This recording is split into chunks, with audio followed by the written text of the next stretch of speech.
অনেক পছন্দ করি।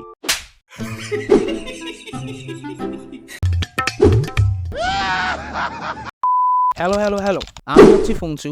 আজকে আমি আপনাদের শোনাবো আমার লুকচেন্সের কাহিনী। প্রথমে আমি এমন দেখতাম, এখন আমি এমন দেখি। তো এই কামলা থেকে আমলা কিভাবে হলাম আজকে আমি আপনাদের শোনাবো। তো চলেন একটু রিভার্সে যাই। একটা মেয়েকে আমি অনেক পছন্দ করতাম। তো একদিন আমি ওকে বললাম, টুটি, আমি তোমাকে একটা কথা বলতে চাই।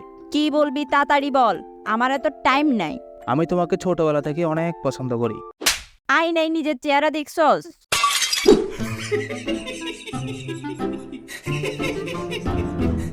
আমি মানা করছিলাম, তখন তো আমার কথা শুনো নাই। ভালোবাসা ভালোবাসা, এখন কি হয়েছে? এভাবেই আমার বন্ধুরা আমার থেকে মজা নিত, ইজ্জতের ফালুদা বানাইতো সবার সামনে। তবে যে বন্ধু সবার সামনে আমাদের অপমান করে, ওই বন্ধুই আবার বিপদে আমাদের পাশে থাকে। আমাদের অনেকেরই এমন বন্ধু ছিল, তবে সময়ে আমরা তাদের হারিয়ে ফেলেছি। আচ্ছা, কাহিনীতে ফিরে আসা যাক। তো চলেন।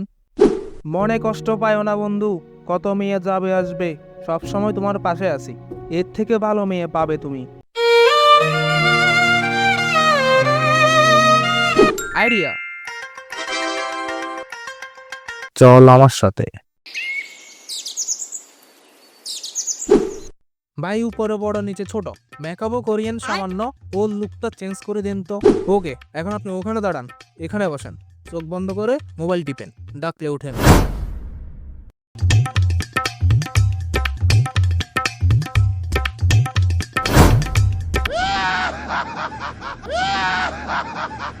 আনলাম কামলা, বানালেন হাসি মামলা, নাম আয় ওরে আবার বসান, বানান ঋত্বিক রোশন। শেষ হয় যদি কবিতা, চুপ করে বস এখন ববিতা। ববিতাকে চুপ।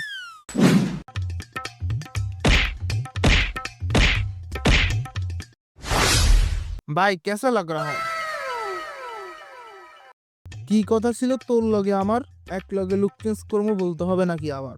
ওরা আর নমারা কবিতা, তাড়াতাড়ি বয়।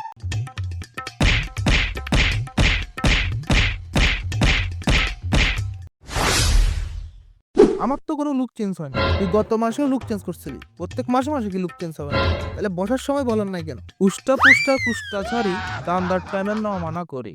তো আজকে এইটুকুই। ভিডিও ভালো লাগলে অবশ্যই লাইক করবেন এবং চ্যানেলটি সাবস্ক্রাইব করবেন।